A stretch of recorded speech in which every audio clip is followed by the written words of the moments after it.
This is the Detroit Sports Podcast Network. Hey, this is Brian Peña. I always join the Vito podcast, the best podcast in the United States.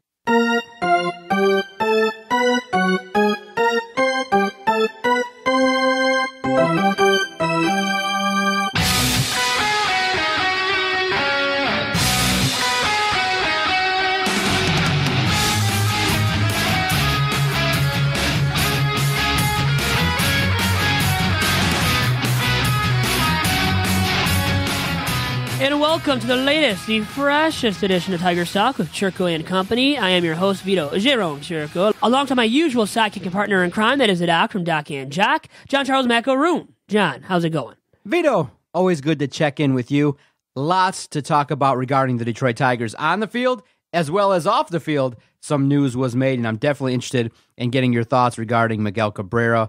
Stuff that's been revealed about him, maybe not so flattering. Stuff that we got to talk about. And I'm curious, too, as a journalist, whether it's relevant. Obviously, I clicked on it and I read about it, so it had its intended purposes. But I'm curious from your perspective whether you thought some information that was revealed regarding Miguel Cabrera was worth reading and was worth investigating. And we'll talk about that later on in the podcast. But obviously, we still have to talk about the continued managerial search and a hot name that has popped up. And I'm curious to get your sense about what do you think about it, former player Gabe Kapler. Now, this is a guy I think that's getting a lot of attention because of the fact that he's a quality analyst and he brings to the table what a lot of people really want in a manager now in 2017. Because of the fact they've heard him break down games using analytics, they recognize that Gabe Kapler could be a guy that at least could implement and utilize the numbers in a way that could help the ball club. So people are fascinated with Gabe Kapler being the next Tigers manager. What do you think? Well, he's lacking coaching experience, so big league game day experience.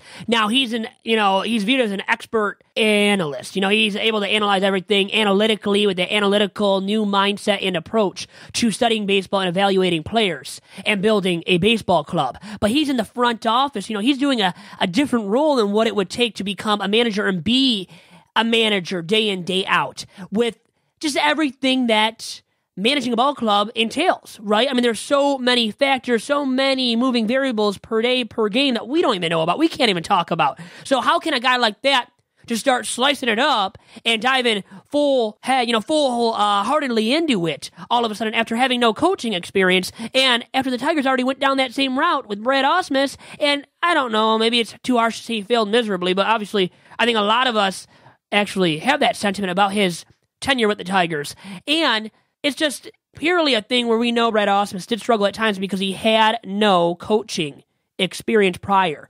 Nothing close to being a big league skipper. So he was put into this role and he showed a lot of times that he wasn't ready, wasn't well equipped enough. And now you go down that same route potentially with Gabe Kapler, a guy that is viewed as this bright mind, but is he really this bright mind to, steer the ship, not to exactly right the ship, because right now they're not intending on winning. They're not going to win many games next year or in the following 2 or 3 seasons. So it's not that important upon the next manager to win games and win games a lot.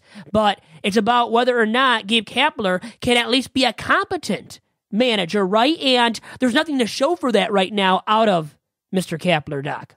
So for you, what are you looking for in the next manager? It sounds like experience weighs heavily for you. Now, many people don't really care if the manager, has experience or not because of the fact that I think the notion is that the next manager that's going to be hired is probably going to be hired to be fired. That the next hire after this next one is going to be the really important one when the team is a little bit better, when the payroll is now back in order in terms of what the number actually might be that's sustainable. Because you got to remember, next year they're still probably going to cut some more, slice some more fat off the payroll.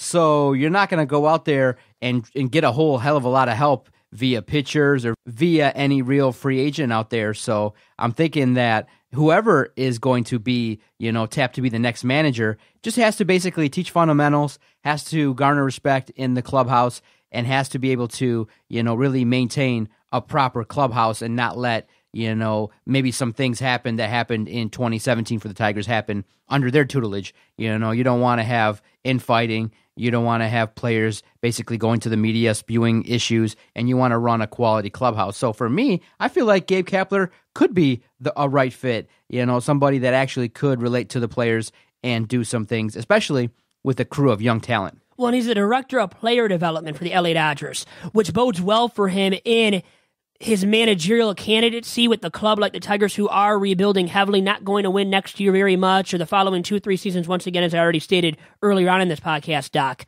So I think that's why he's a favorable candidate, a bold candidate that is gaining steam more and more from outsiders and insiders about who the next Tiger skipper should be. But how realistic is he as a candidate, Doc?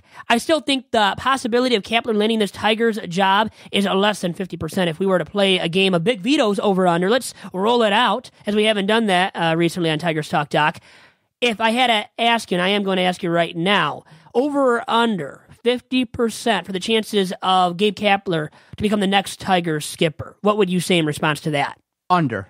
Slightly under. I would say right around 45% that he's the next guy. I feel like, many people are thinking that Fredi Gonzalez is just the perfect fit, being that he's a foreign-speaking manager, he's had experience in the past, and that he is somebody that could come in here right away and maybe start to implement a system, whereas Gabe Kapler might take a little bit of time to implement and learn his way on the job. But you got to remember, though, don't you think that being part of the Dodgers organization, an organization that's won 90 or more games for 5 straight years, they've won 104 games this year, don't you think he's learned enough, Gabe Kapler that is, in terms of what an organization that's quality looks like?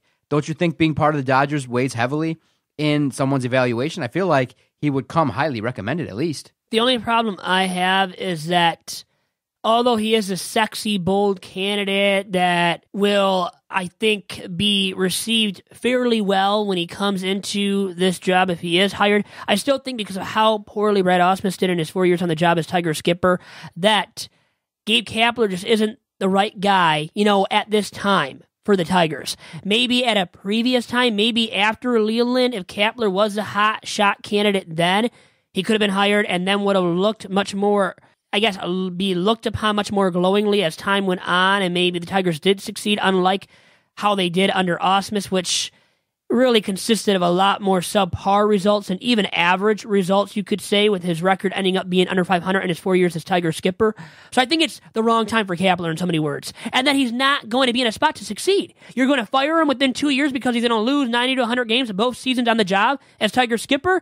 That's not giving him a fair shot, and I don't think he deserves that kind of opportunity where he doesn't get a fair shot, and that's why I think he gets a job eventually, but I don't think it will be with the Tigers right now. And I don't think it should be because they wouldn't give him a long enough a leash to even prove himself as a quality Major League skipper. Now, some people give Kapler some credit for taking some prospects that were highly ranked in the Dodgers and taking them to supreme rankings. You just look at what he did with Bellinger and Seager. He shot them up to now top 5 in the entire Major League Baseball. I mean, I'm reading here on the Detroit News. It says that Bellinger went from a ranking of 54th among Baseball America's top 100 entering 2016 to 7th entering 2017, and Seager climbed from 37th in 2014 to 1st entering 2016. You got to give Gabe Kapler a little bit of credit for that.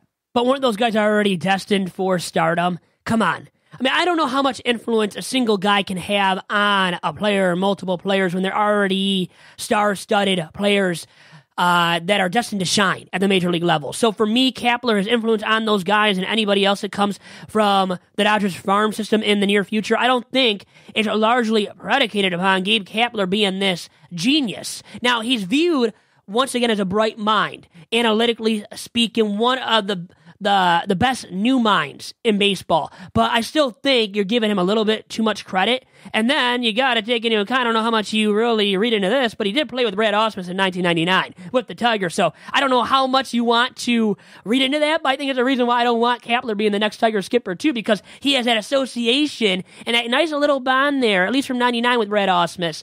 And I don't think I want anybody connected to Ausmus being the next Tiger skipper. Okay, so in your mind, you're thinking along the lines like everybody else that potentially a manager like a Fredi Gonzalez, maybe a young manager like an Omar Vizquel that's already in-house might be able to do the job, but experience weighs heavily for you. But for our supporters at Detroit Podcast, many people were way down on Farrell of Boston, who was let go by Dave Dombrowski. And many people will say, look, this team didn't do well on the bases. There were some things that fell apart for John Farrell as the season progressed.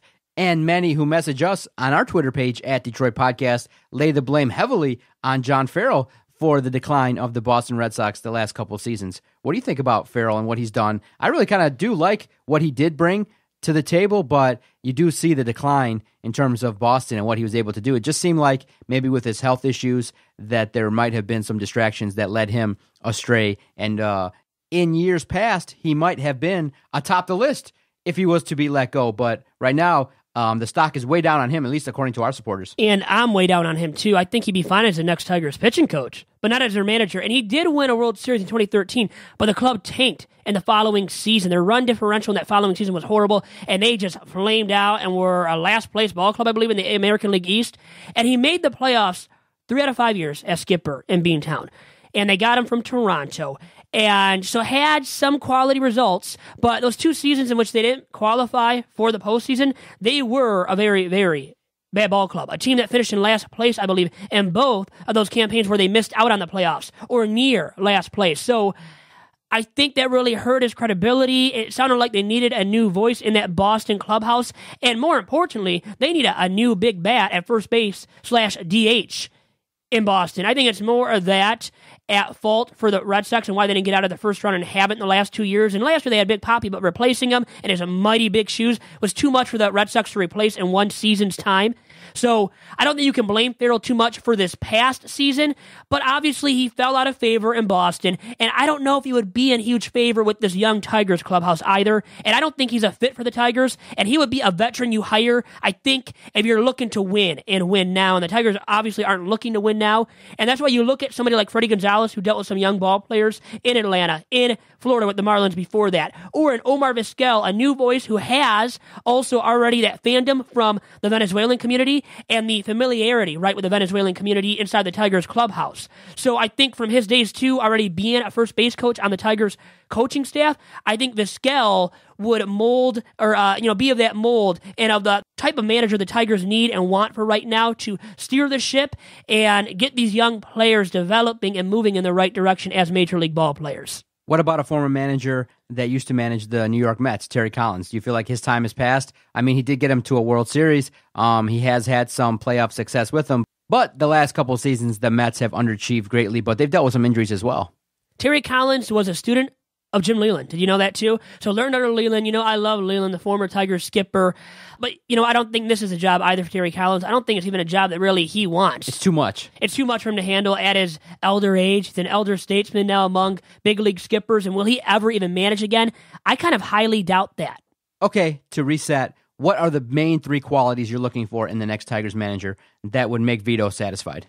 I would say the 3 qualities that would make me satisfied are a guy that can deal with young ball players and help develop the young ball players. A guy that will make those players accountable for their mistakes, because they're going to make mistakes, right? They're young ball players. They're raw. They're unproven. They're not great ball players yet. So they need a guy that makes them accountable, that can be a disciplinarian as well at the same time, and be a veteran presence. So I want a guy with a little bit of experience. With that being said, at least a couple of seasons, and if not of big league skipper experience, of big league coaching experience, meaning being a bench coach, a first or third base coach. Hey, Dave Clark qualifies then. But I think somebody like that who has a little bit of experience, a little bit of credibility that he can have with the Tigers' current players, and especially with maybe their foreign players. And I think the guy that checks all the boxes with that, right, would be Omar Vizquel. Okay. I'm fascinated to see how this progresses. We get a sense that probably the first week of November, at the latest, the second week of November, there should be a manager in place. And then what will happen next is we'll then figure out, some of the players that might be let go, like an Anibal Sanchez, some more salary that might be dumped. We'll get a sense roughly how much salary is going to be allocated for players next year. And it's going to be less. And the task for the next manager is going to be huge, to definitely rally the troops and to deal with some tough times, because there's going to be tough questions. Day in, day out, regarding some of the young players, regarding the development of Nick Castellanos, Jacoby Jones, the young pitchers, and it's going to be probably a very rough 2018. And like we said in episodes past, our goal is to get the number 1 pick again. So Yep. you're going to want some reporters and fans like ourselves to kind of want some of these young guys like a Bo Burrows or a Manning to kind of get up here already, and you're going to have to deal with that. Because of the fact when we look right now at the starters, you basically only have 1, maybe 2 open spots. You kind of assume next year they're going to go into 2018 with Jordan Zimmerman, a healthy Michael Fulmer, Norris, and Boyd. If they can pan out, I think that's the A-plus plan. And then you're going to have one of these guys from the minors try and fight their way into the number 5 spot. I'm hoping, though, it's not like one of those retreads like, Verhagen, Buck Farmer. Just pass on those guys. You saw what they brought to the table, and it wasn't much. So maybe a younger player steps up and gets that number 5 spot. But I really do feel like there's going to be some pressure to maybe bring up some of these young guys maybe a little bit earlier than the organization would want themselves. So a manager and a general manager definitely have to work together to keep everybody in line and to keep the line of communication open, to tell everybody, look, this is our plan. It's going to be a rough year. We understand there's going to be a plethora of mistakes and errors and things like that. And they got to preach patience day in and day out. And I think they will. How about Franklin Perez as a 5th starter next year? A guy that should be ready at least by mid-2018, a guy that was the prized piece in the Houston Astros deal for Justin Verlander, a guy that can be a number 2, number 3, and probably not right off the bat, but that's why you need the next manager to, these guys are going to struggle, so you got to be patient with them, but you also have to make them accountable for their mistakes. And I think what also helps out Vizquel is that you have a lot of youngsters coming up from the Tigers farm system that are middle infielders and infielders in totality. So he can help build up those guys and make them complete ball players and infielders, and just make them better off for the future for when the Tigers want to win consistently once again. And maybe Vizquel won't be around for that or the next skipper, but I really think this guy should have a long leash because of the fact that they're not going to win within the next 2 years at least, Doc. All right, let's take our first time out. Come back. We got to delve into the piece written by Tony Paul. Miguel Cabrera this Thursday is going to be sitting in a courtroom. Is he going to be in the gym? No. Is he going to be working out, watching film? No. He's going to be in a courtroom. Why, you ask? We'll tell you next. You're listening to Tigers Talk on the Detroit Sports Podcast Network. And Doc, the Detroit Sports Commission is one of our fine sponsors and has been now for a while. And guess what? Since 2001, the Detroit Sports Commission has applied its expert touch to marketing and to selling the Metro Detroit area as a marquee destination for regional, national, and international amateur sporting events. And through the Detroit Sports Commission's help, these events have attracted thousands of visitors and pumped millions of dollars into our local economy. It is why Detroit is now not only the place where champions are made, but also the place where championships are played. To find out more about the Detroit Sports Commission and all of the events they are bringing to our very region, Doc, follow the DSC on Twitter and on Instagram at DET Sports, and make sure to check out their fine website at DetroitSports.org.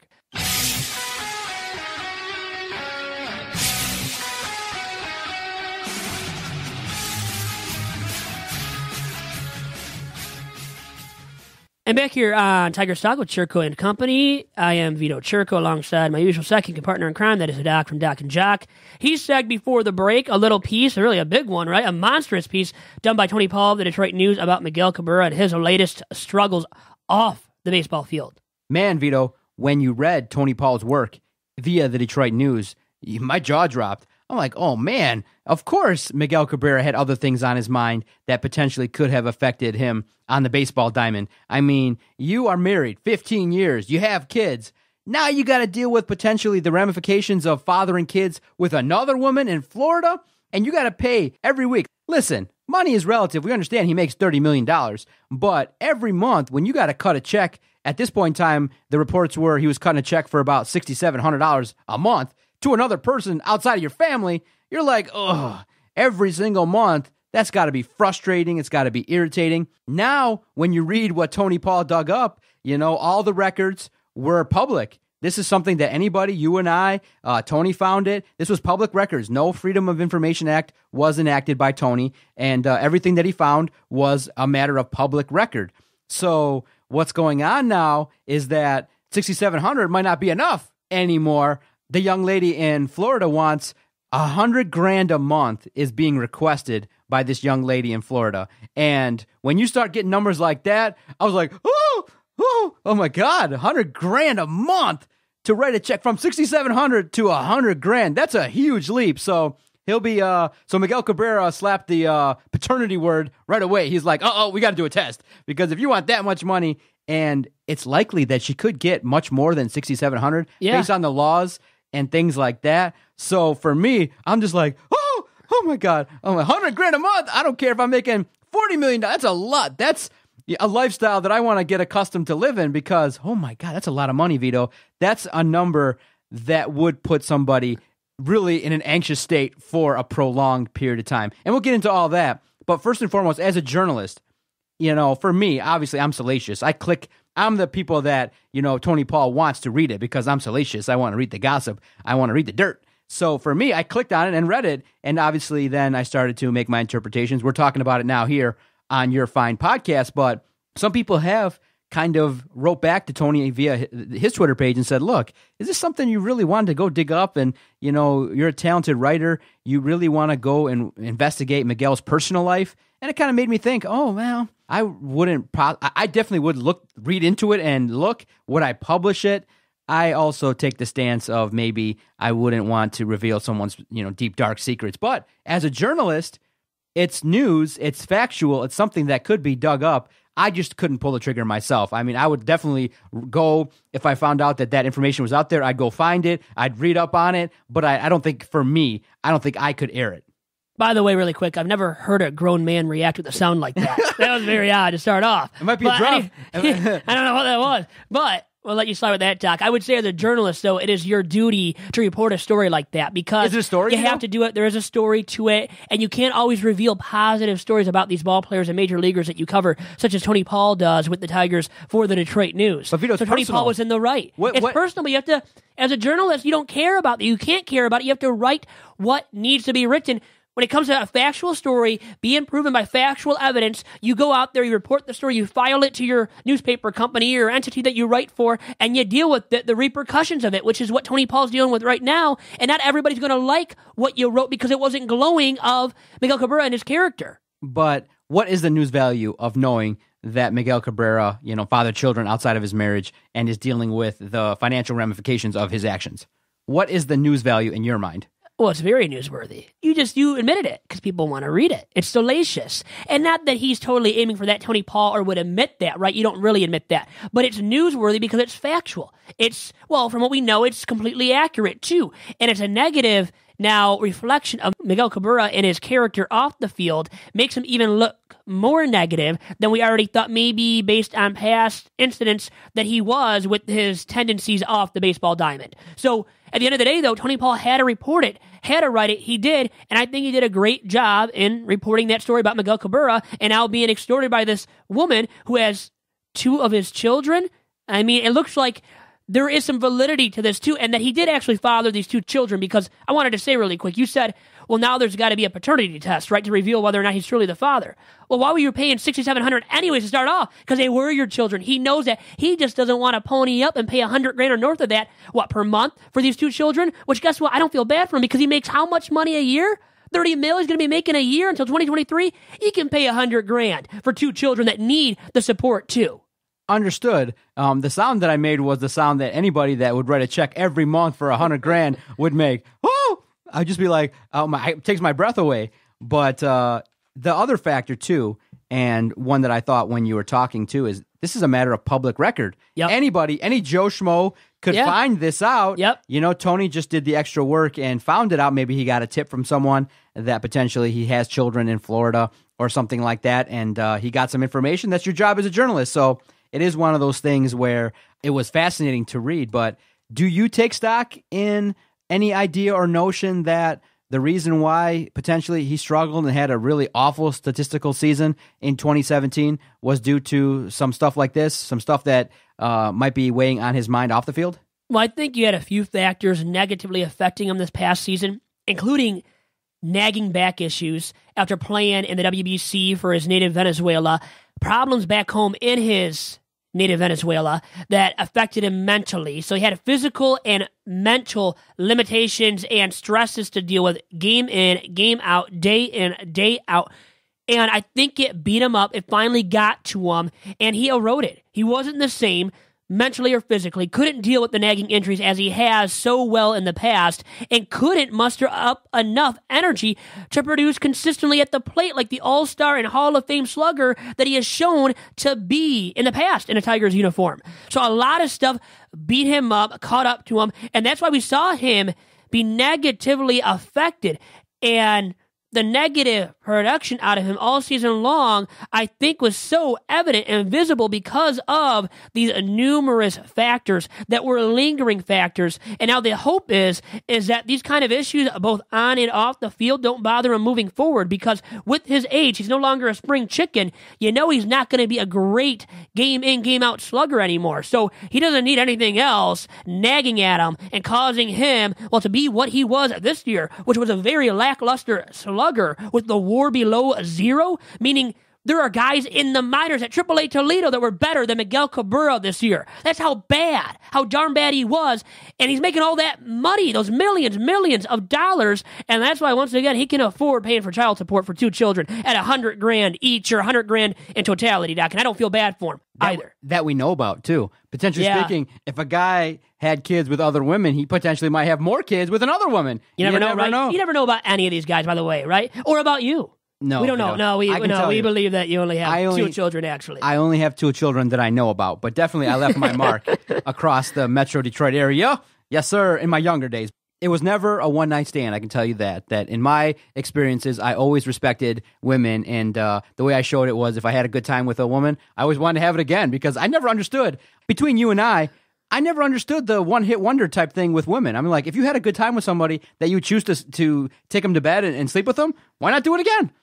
You know what I mean? You know, I don't think, I'm not of the opinion that you should even do that. You should just, if you enjoy somebody's company, I really can't even recall a bad experience that I've had. So I always kept friends with the ladies that I had fun with. So it was awesome. Is this Tigers Talk or Sex Talk with Doc? This is Life Talk with Doc. Life Talk. Now, a combination of things happening here on this week's edition of Tigers Talk. Well, maybe we'll save some of that conversation for this week's Two Bad Hombres, too, Doc. Well, when you're around Miguel Cabrera, maybe it just oozes, sexuality now. Now, when I get around Miguel Cabrera, I'm going to ask him about baseball, but I'm going to ask him, too, man, dude, you were married. What's going on? Did you have a break with your wife, or how did your wife stay with you? How do you foster kids outside of marriage? Was there a break? What's going on, But for Miguel Cabrera, in all seriousness, this has to be something that has to be resolved. But yeah, the question that you asked, how do you pay $6,700 for kids that you potentially didn't? I mean, for me, if somebody alleged that, we had interaction and they want money, I wouldn't pay a single penny until I had the paternity test right away. I mean, sometimes you do if somebody is around and you had relations with them that they potentially could be your kids. But yeah, how do you not know right away, huh?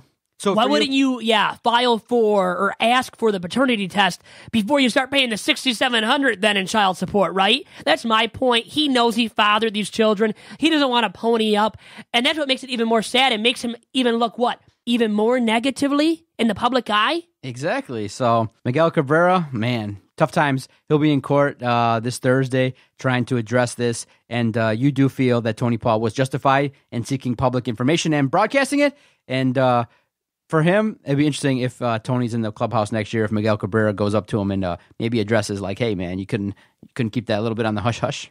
But this was going to become public eventually because anybody could have consumed it. It's just Tony Paul dug deeper and wrote a story about it, and now it's like this groundbreaking story that everybody is so highly intrigued by, and should be. Yeah, I do believe that a lot of people are going to read up on it. We just hope now that Miguel Cabrera, because he still is owed $180 million, 6 more years of this, you better get your stuff in order, okay? Because I think for me, this is it. This is the only distraction that I'm willing to tolerate further, because he's been injured playing in the World Baseball Classic. He's dealt with nagging injuries for the better part of the last 2 or 3 years. Now you got this negative story. A few years back, you had him drinking and, having Dave Dombrowski have to pick him up, all sloppy, and having the domestic violence situation. That has to be on the record. I'm kind of now moving toward the notion of, sometimes you might be more trouble than you're worth, and he better get back to hitting some home runs. Otherwise, it might be time to start looking at disposing of Miguel Cabrera. You can't get rid of that contract, though. That's the problem the Tigers have on their hand. Because of all that money he's making, nobody will want him at that salary. Nobody will. I'm surprised at that price.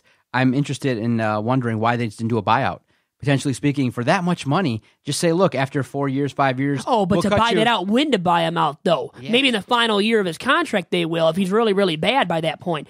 But you know what I talked to my brother and to my dad about recently is after all this news came out from Tony Paul of the news, once again. Did they ask you how come Vito didn't get the scoop? They talked to me and said, you know what, you got to do a better job because Tony Paul keeps beating your behind and everybody at the Free Press. He's beaten everybody to a lot of scoops. He's really, really good. We know that much about Tony Paul, but now an honest little tidbit or piece of info that became relevant to me even more recently was that after seeing this, it's that Albert Pujols, remember, started breaking down around the same age as Miguel Cabrera, and I thought Albert Pujols was a guy that was going to break down much more significantly and severely than Miguel Cabrera. I never truly envisioned this out of Miguel Cabrera, him breaking down this severely, his production going downhill as much as it did in 2017, and I guess maybe I was blind to it and thought it could never happen because it never could happen because he's been my favorite Tiger slugger, the best one that I've seen in a Tigers uni since I've been alive. And I never envisioned this happening. I thought only, Albert Pujols, okay, he was susceptible to it, but not my guy, not Miguel Cabrera. And now we're seeing him break down as much, if not more. I think moving forward, you might see Miguel Cabrera break down even further than Albert Pujols has up to this point. And that's the sad reality we have to deal with now as Tigers fans and pundits. It's that Miguel Cabrera is on a steady decline that might end up being worse than what we've seen out of Albert Pujols in his decline. Think about that. And we thought Pujols was bad. And Miguel Cabrera might be going downhill even more severely and even more quickly, too, which is even more sad. So basically, Vito, what you're saying is, with the Detroit Sports Podcast, he's on strike 2.5. Anything else, we're ready to turn our backs on Miguel Cabrera. At least 2. Yeah. Because 2.5, more. there's no halves here, okay? We're not playing with halves, only full numbers. Okay, he's on strike 2 here. On at strike the 2 network. already, yeah. Our patience is wearing very thin. Get back on the field, handle your business, and stop with this off-the-field nonsense and making news for stuff that's really ridiculous. Yeah, because you know what? He's got to get back to being a successful hitter. If they want to have any chance of winning 70 to 75 games next year, even that low of an amount of games, they need him to be much more consistent than he was this past year. And hopefully now he's going to start working out more and not take off as much time. Well, now he's got to deal with this crap, right? But, if he gets to training, getting himself right, maybe eating healthier, getting his mind right, we could see a better Miguel Cabrera in 2018, but he has to do all that, and a lot of things have to go right for Miguel Cabrera. And the thing is, these nagging back issues, they might never be resolved and probably won't at this stage in his career. And that's why, like I said, the decline for Miguel Cabrera might have just started, and it might be even more severe than we've already seen, which is sad. Now, Vito, a name that has interviewed with the familiar face, Brad Ausmus this week interviewed with the Boston Red Sox. Yeah. His name has popped up with the Mets, with the Red Sox, with the Phillies. And so it doesn't look like he's going to take that proverbial year off. It looks like potentially that Brad Ausmus might land a job in 2018. So obviously the thought popped in my head was, could Brad Ausmus, what's the likelihood, do you think, that Brad Ausmus goes to another team, maybe the Red Sox, maybe the Phillies? I feel like those are the two likely scenarios where he might land. What is the realistic likelihood that Brad Ausmus could take a team and win a playoff round before the Detroit Tigers next winter playoff round? The odds in a game of Big Vito's over-under, I would say they're very high and they're over 50% because the Tigers are so dismal. And if he goes to Boston, all that talent amassed there or assembled, he's going to win a playoff round next year, the following season, and one of these seasons where he's a Red Sox skipper. And remember, Dombrowski's been very loyal to his skippers in the past. He was with Jim Leyland in Florida, brought him to Motown, probably would bring him to Beantown if Jim Leyland still wanted to manage. The thing is, I think he's more than retired at this point and is very happy in his role with the Tigers as a special assistant. So in the front office to Al Avila. So I think Leyland is not a candidate. Ausmus, I think, is the biggest candidate, the most likely guy to get that job in Beantown. And by the way, you brought up the Mets as a possibility for Brad Ausmus to land. Well, he turned down an interview with the Mets. Does that mean he knows he's going to Beantown already, or that he's taken off that year from coaching in baseball and being a big league skipper? If he's not taking off that year, I think he's getting that Boston job more and more because of the fact that, once again, as I brought up, John Heyman, by the way, of FanRag Sports, reported it, that Ausmus turned down a job interview to be the next Mets skipper. So if he's doing that, doesn't it kind of tell you, isn't it kind of indicative of the fact that Brad Ausmus is the next Boston Red Sox skipper? Ooh, you think that's the name? I think he's the guy that will go there. I think he'll win a playoff round before the Tigers do. Okay, so you have for me a list that you've compiled of some of your colleagues and what their thoughts are regarding the next Tigers manager. What do you think? So I pulled Chris Cotillo, of SB Nation's MLB Daily Dish. Also, Marlowe Alter and Ryan Ford of the Detroit Free Press. By Recently the way, promoted. Yes, Ryan Ford. Let's congratulate him on becoming the assistant sports editor at the Detroit Free Press. And also polled my brother, mi hermano, Dominic Chirco, Mike Feld of 97.1 The Ticket. He's also at Wayne State right now in their athletic department. Brennan Kudla, who was on the show, remember, for episode number 100 of Tigers Talk. Jerome Chirco, now who is that? That is my father. He gave his feedback about who he thinks will be the next Tiger skipper. He's never been on this podcast to do an interview, but he gave me his opinion. And Lenny Melnick of SiriusXM and Lenny Melnick Fantasy Sports. And then Dan Holmes, my editor at the Detroit Athletic Company blog. He gave me his opinion as well, and we'll start with Dan. He said Omar Vizquel, and he said, but I wouldn't be surprised if they went with Mike Redmond, the former skipper of the Miami Marlins. Lenny Melnick said Ron Gardenhire. He said the Red Sox will hire Cora, that is Alex Cora, who's currently with the Stros, the Mets in a funk, and Gardy to Detroit. And he said, because Tigers would like to have stability with the young rebuilding team. My dad said Omar Vizquel, because the team wants to go young and wants internal candidate that can teach. They're not going to hire a retread manager, and he mentioned a guy such as Dusty Baker being a retread. And Lloyd McClendon would fit under that bill, too. Brennan Kudla said, my hope is Omar Vizquel. The realistic option, though, is Freddie Gonzalez. He added, research says Gonzalez. His heart says Omar. Mike Feld said, probably Dave Martinez. Been in a lot of rumor mills before. Joe Maddon's guy, lots of older baseball people love him. My brother had to say this much about Dave Martinez, his choice to be the next Tiger skipper. I think he'd be good because he was a utility player and because he has understanding of dealing with young players and getting the best out of them. He's been with Joe Maddon for years, and why is now not the time for him to get a managerial job?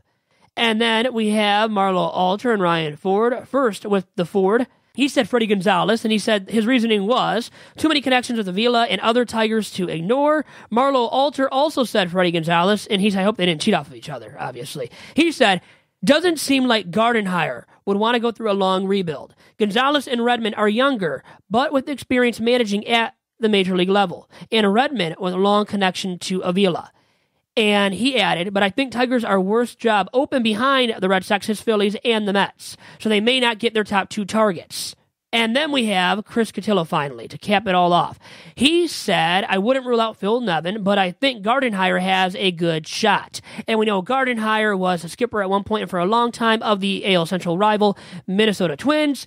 And by the way, there's this much known about Phil Nevin already. He was the former Erie Seawolves and Toledo Mudhens manager, so the AA and AAA skipper of the Tigers at one point. He managed the Seawolves in 2010 and the Mudhens from 2011 to 2013. And after all of that being said, from all the guys that I polled, the favorite to manage the Tigers next, based on all of these guys polled, is Freddie Gonzalez, with 3 votes for him becoming the next Tiger skipper, and tied with 2 votes each are Ron Gardenhire, Dave Martinez, the current bench coach of the Cubs, and Omar Vizquel.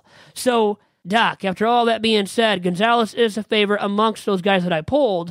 Who is your favorite, though, to become the next Tiger skipper? Freddie Gonzalez is the name I feel like will be ahead of the list because of the fact he's got experience, because of the fact he's a foreign-speaking manager, and I feel like he's a perfect stopgap manager you can take a risk on to help develop some talent while you amass, some more money, some more funds, while you amass some more talent, hopefully getting some high draft picks in the next few seasons.